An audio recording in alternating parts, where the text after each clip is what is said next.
How's it feel to be back? Good, great actually. Feel like it's been forever, but I worked hard to get here today with the help of them. So, at what point after the injury did you think you'd have a chance to get back this year? Probably like midway through, because I believe it was supposed to be a season injury, and they took good care of me in there. We worked hard each and every day. I made my mindset that I'm gonna work hard each and every day to try to get back this year because, last year it was tough when going out with the injury as well and having surgery right on the second game. So, I just attacked it and made sure I was able to, do my best as well as I can inside the training room so I get back on the field. How'd you do mentally, Avonte, through the whole thing? Oh, yeah, that was the tough part. Mentally was a tough part, but, each and every day I come in and, the training staff was very, very encouraging. My teammates was very encouraging. And so me coming into practice, watching the games made it a lot better because that's the first part of it. When I first had my surgery, I was at home, sitting on the couch. That's probably the most mental part that was pretty tough for me. You've been up for like 3 months or whatever. I mean, how's the conditioning? I mean, do you feel like you'd be able to go out and give any kind of reps on something on Monday? My condition is very good. I mean, I've been working with Nando. Me and him been going each and every day, doing the vertical climber and doing all the running. But, that's conditioning in the training room, weight room, but on the field is a different story. But I don't know what's going on this week with me, so I'm just taking it day by day. If it happens on Monday, what's the feeling going to be like? The best feeling in the world. I don't know. I love playing the game. I respect the game. I love playing with them guys, and when I'm out there on the field, it's just I wouldn't rather be anywhere else than there. So anytime I can step back on the field, it'd be a big smile on my face, and I'd really be having some more fun. Besides the rehab and all that kind of stuff, Avonte, you tried to keep involved as far as scheme-wise and mental reps? Yeah. I'll be in meetings still. And when I was I started coming back to meetings not too long ago, a few weeks ago. So I was attacking the injury for the first part and trying to get back as fast as I could. Then once I started feeling a lot better, I was able to go to meetings so I can catch up with my mental in there. So I've been there and pretty good with the mental part. At what point during your rehab did you realize that coming back before the end of the season would be a reality? I would say probably like a month ago, I felt like I was getting stronger and, I was doing things, like it was kind of moving slow at the beginning and it was just kind of like, because you're just always in the sling, and then after that it was kind of like, okay, I feel it moving. And once I got out the sling, it was kind of almost to a point where I was like, oh, I feel like I can play.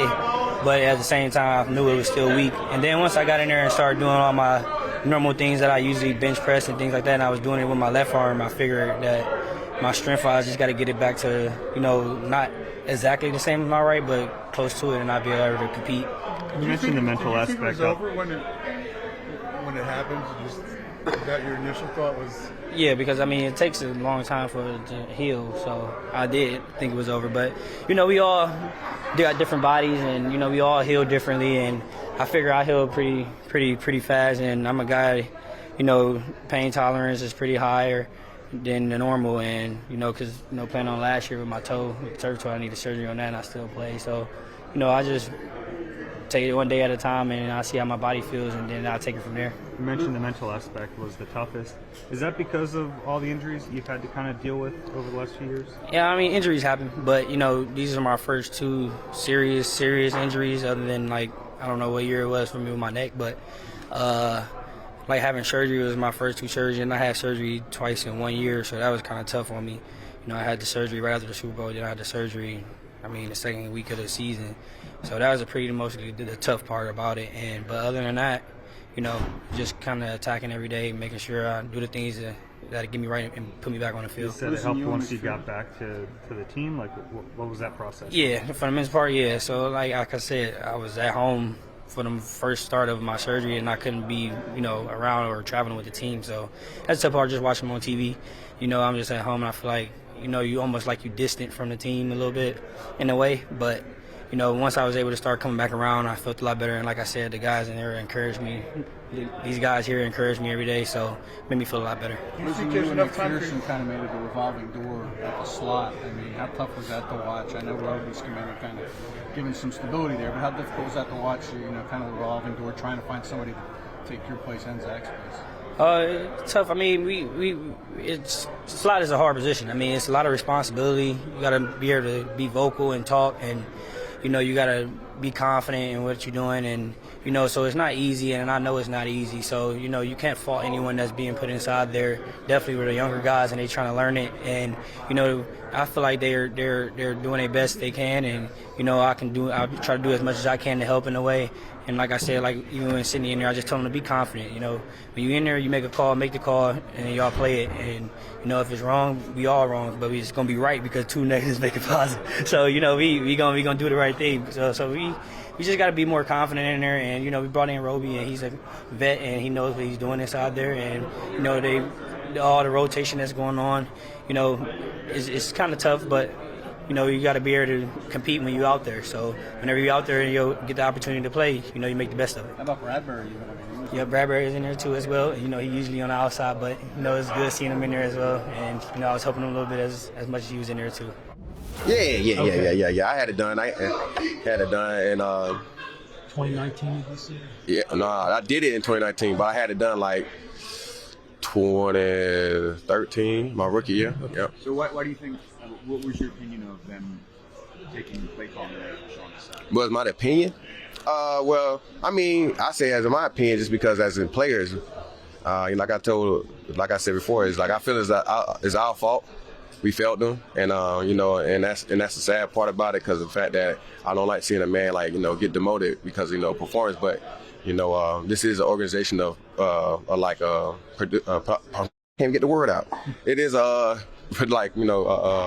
production business. I couldn't get the word out. Yeah, production business. So and we weren't productive with, bro. So and I say, like I said, I gotta feel like we all got a hand in that, and I don't like the fact that like I said, got the guy demoted, but end of the day, like I said, it is a production business, and we got to find a way to still execute. So but with Matty P as well, he coming in. Like I said, I was telling guys that I could see on film, a lot of guys are playing a lot faster, smarter, and very understanding. And guys just knowing their role, and embracing it. Is that it?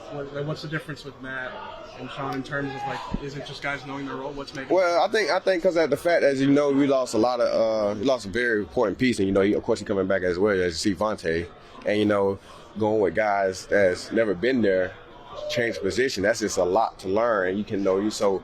With the young guys that's in there, and ourselves still learning the whole new defense as well as we're going in. Everybody. So we got the OTAs. You don't got all that time in OTAs. So you got training camp.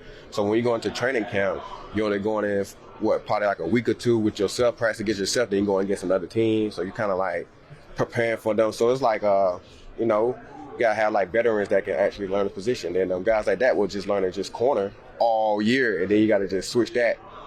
In the minimum of a couple of days, and that's just tough to do, and definitely. So I think that just had a great part about that as well. And then myself is just me trying to help the young guys get to their situation. I was almost getting myself out of position and making plays and stuff because I'm trying to make sure they doing their job right. So if all these issues are happening in the back in terms of the secondary having arm, new scheme, stuff like that. Yeah. Why do you think they made the move to move on from Sean so quickly? What? Not giving him the same benefit of the doubt. Well, then that's something you got to ask them. I don't know. You know what I'm saying? I'm a captain. I can't hire and fire folks though, yeah.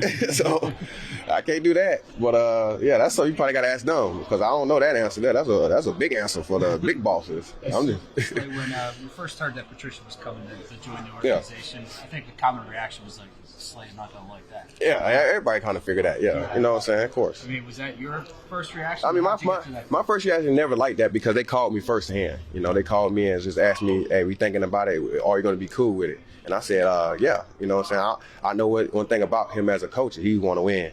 You know what I'm saying? Of course, me and him got to, of course, put the differences to the side about what my personal feelings about him was at the time. I just know he's a coach that likes to win, and I like to win as well. So, and I told him whatever best for the organization, let's do it, because I'm willing to win and I'm willing to sacrifice whatever I got against it to be, to help this team. So, yeah, then we had set up a talk. We talked about it, and it went well. We got a great understanding, and then our friendship and how we are just continue to keep growing and growing and growing, and and we just keep getting keep improving.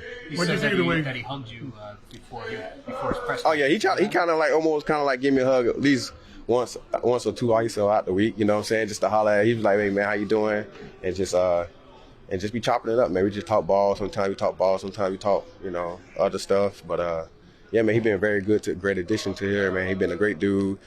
He for sure is a whole different dude than he was in Detroit. I must say, man. I'm like I told him, I appreciate him for even being a man about the situation and coming in and trying to fix the situation. And so I was like, it's only right for me as a man as well to give another man a fair shot. And and it's been very, very productive, man. He helped me, with slight little film study he's seeing out there, as well. So yeah, man, we doing great, man. So I can't complain about it, man. I'm glad of the hire because, like I said, he is a bright guy when it comes to football. Is it kind of amazing to you that your relationship has been able to be patched up? No, it's not really amazing to me because I'm a really easygoing dude. I'm not a guy that's just, an asshole or something like that. But he's a great dude, and I'm saying, like, I just don't take no disrespect crazy. Where I'm from, that don't go. And but for him to come to me as a man, apologize, I gave my piece to it as well. It just, when two men do that, you put the difference aside and let's go to work. What do you think of the way Khalil played? Who? Khalil Ringo. What do you think of the way he played on Sunday? The first really extended time is the last 2 weeks. Oh, he played great, man. Played fast, played physical, made a couple of tackles, nice play on DK on the out route. So he got a great chance of being a great player in this league, man. So it's my job too, for sure, to make sure I get him to be that great player because the better he get, the better we get. And so he got a God-given talent of being 6'2", run like a gazelle. So he got a great opportunity to start in this league. Can somebody come on this late in the season and really be an impact player? I mean, anytime. Anybody can go. So it doesn't matter. Anytime. It's just you just gotta be ready for your time. And his time is whenever they need to be. Right now is definitely now as well. So he need to continue to keep playing and attack. Meetings, film, practice in a way as that knowing that he's playing consistently. So you got to get it. That's all that really is. And how much difference do you think Avonte can make if he's man, a lot of difference. You see the difference he makes when he's not there. So he can make a lot of difference because of a veteran presence. Been playing that position a long time. Nickel, man. Nickel is one of the hardest positions on the field because you got to be a guy a linebacker that can cover and run. So that's what he basically is. And Tay is the perfect match for that. He's one of the best nickels in this league. So it's great to have him back out there, man. I can't wait to get back out there with him as well. So we go out there and have some fun because he's a wild animal like I am out there. With Keely, were you seeing signs behind the scenes that he was improving? Yeah, I actually, just went up to my DB coach and I've been like, man, I don't know. But I've been watching Keely doing his practice with AJ, man. I seen his technique and his fundamentals was improving each and every day. So I'm like, man, he been doing good. So I'm like, man, hey, whenever y'all feel comfortable, I've been watching him. So he been doing great. Eli is doing well as well. So I was like, man, at any given time, he can be able to throw it out there and get ready to go. When was that you told him? I mean, I don't know exact dang. Yeah, but I mean, recently. Yeah, way probably like I don't know. Shit, week 14? Probably like week 8. Okay. Yeah, so, I'll be always I watch all the reps of a lot of guys just because, like I said, when I'm coaching them, I do want to help them as in what they doing wrong I see. So I try to help them the best way I can. So when we doing that, I got to watch what they do. So I was to watch what he does and watching the plays he was making on AJ, with AJ being one of the best receivers in this league for a young guy like that. I just told him, hey, I know right now you're on the scout team. It's not really truly your responsibility. You're just out there playing free because you're not working our defense. But that's what you got to do when you're in our defense. And then, he's taking along with it, and then he's doing well. Slay, you definitely back for playoffs? Huh? You definitely back for playoffs? I'm locked and loaded. Locked and loaded, but yeah, I'll be for sure ready. The mood of the team is we're in playoff mode. We're focused, we're dialed in, we're working. Most importantly, we're not just sitting here talking about it. We're working and we're challenging each other and we're holding each other accountable. How important is that to see, after what's kind of gone on last year? Oh, it's very important. It's very important. Me personally, I'm not it's a part of me is okay with losing, and a part of me is not okay with losing. And the part that is okay with losing is because I want to see like how people move or how people like handle certain things when stuff don't go your way. You know, you want to see if guys can, you know, get off the mat or, you know, or lay down. And I think guys are getting off the mat and, you know, putting their best foot forward and working. You know what I'm saying? Because in life, you know, not everything's gonna go your way. You know, and you learn a lot from losses, and you learn a lot from wins. You know, but you know, so. What kind of things are you looking for from your teammates in that respect? Honestly, when we're challenging each other, I think we're in a good space because guys have been challenging each other, and the other guy has not gotten upset. You know, and that shows where we are as a team, how close we are as a team. You know, and I think that's very important. So. Brian was talking about explosive players. You know, Seattle seemed to be playing a lot of 2 deep. How do you balance that when somebody's trying to take it away, but you guys want to create it? Honestly, you know, our mindset, you know, just put your cape on and do what you got to do. You know, create the explosive play. I don't care what they're doing, whatever they're trying to do. You get the ball in your hands, go create. You know, we special players for a reason, and that's what we believe, and we got to go do that, regardless of what they play, whatever. So that's the mindset. Have you seen signs this week in practice of guys that are getting back into it? You know, you wanted to see how they handle adversity. For sure. What kind of signs have you seen? Positive. Very positive signs. You know, it's been weak. You know, we take a shot, and next week we take another shot, and next week we take another shot. You know, you just keep on going. And I think, honestly, man, we're in a good place. We're in a good place, and you know, nobody knows what's going to happen, but I know that we're working our butt off. Working our butt off to fix things and change things, and most importantly, like I said, we holding everybody accountable, not just the friendly holding accountable. Like, hey, you need to do better. You need to do better. You need to play better, play harder. Those type of talks, you know, real type of talks, you know. And like I said, the other person doesn't get offended by it, you know, and that shows where we are as a team. You guys have a team meeting to air this out? I don't know. Is that a yes? I don't know what you're talking about. You talked about being captain last week, how important it was for you. Did you feel a need to sort of do anything differently during this adversity? But this week, no. Yeah, I think you keep asking yourself. You keep asking yourself, what can I do more? What can I do better? And what can I do more? You know, if you ask yourself, are you really giving yourself? Are you really giving everything you can? Are you really giving 100%? And nobody raised their hand. You know, we say we work hard, we do this, and I feel like we do work hard, but it's always more you can do. You know, and I think that's what we're trying to tap into. What do you think you guys need to do to get right, though, as an offense? Get right, I think, you know, protecting the ball, you know, finishing in the red zone, you know, and just continue making plays. You know, the normal things. You have to take care of the ball. You have to take care of the football. You have to keep drives going, convert on third downs, and, you know, finish in the red zone, you know, and no penalties. A guy like Quez obviously had a rough game Monday night, you know, with that deep ball and everything. What kind of things do you tell him to kind of keep his spirits up? You know, that's a tough situation, you know. A guy like Quez who probably don't get a lot of targets, don't get a lot of catches come in the game, and he's probably cold. And I'm not making no excuses for him, but he's probably cold, and he doesn't know when the ball comes. And now he runs a go route, and the game's on the line. He got to make a play. You know, that's a lot of pressure. That's a lot for a person to adapt to, you know. But what you tell him, you keep going, man. That play don't define you. Yeah, he probably could have knocked the ball down or whatever the case may be. Whatever everybody was expecting. But that play doesn't define you. These losses doesn't define us as a team. That play doesn't define him as a player, you know. And so you have to have that mindset. You have to have thick skin, you know. So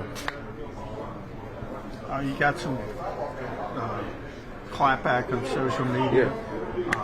Sometimes you answer it, sometimes you don't. Yeah. Do you think it's a good thing to? No, honestly, that was like I just stated. Like that was something. Me personally, you know, I didn't handle that correctly. You know, and I'm man enough to say that. You know, I pride myself on being the best, and you know, when the game was on the line, throw me the ball. So when things don't go my way, it's okay. Sure, put it on me. Put the blame on me. You know, I accept that. You know, too much is given, too much is required. And so, you know, I had to sit down and really think to myself, like, yeah, if they do put the blame on me, sure. You know, I asked for that. I asked to be in that chair. You know, So who cares? So what? Like that don't define me. None of that stuff don't define me. But I know for a fact, we working our tail off. You know, like me personally, I know I'm working my tail off. You know, and I'm trying to do whatever I can do to help this team win. And so that's where you see the little frustration that comes in and stuff like that. Because I know like I dedicate like my life to this. You know, and I sacrifice spending time with my own family for this game, for to be with my teammates to win games. You know, so, you know, it means a lot to me. It means the world to me. You know, I told Amor on the way home, when we got home, 7 in the morning, like, I'm Daniel crying on the way home. It means a lot to me, you know. We feel the frustration from the city. We feel that, you know, we want to do it for y'all. You know what I'm saying? Most part, we want to do it for our teammates, our brothers. We going to war with. We working hard. Like, we giving blood, sweat, and tears to this game, you know. So, fans, I don't want them to think that we don't care or we not trying our best. You know, we got a standard and we trying to uphold the standard. We don't want no excuses either. You know, we 10 times harder on ourselves than anybody can be on us. You know, because we the one going into work. We doing this. We, you know, not to preach and stuff like that, but. AJ, you talked a lot about what you don't want to define you all as a team, whether it's the interceptions or really anything. What do you want to define yourself by in these last couple months? You know, team that's gonna keep on coming. You know, and of course we want to be defined as a team that make the highlight plays and do all this stuff. But you know, me personally, I want a guy that, you know, get hit in the mouth and keep coming. I can respect you. I know what you're gonna do. I know how you gonna come to play. You know, regardless of however the cards may be dealt. You know, just having that mindset. You know, and to keep going. And I feel like we headed in the right direction.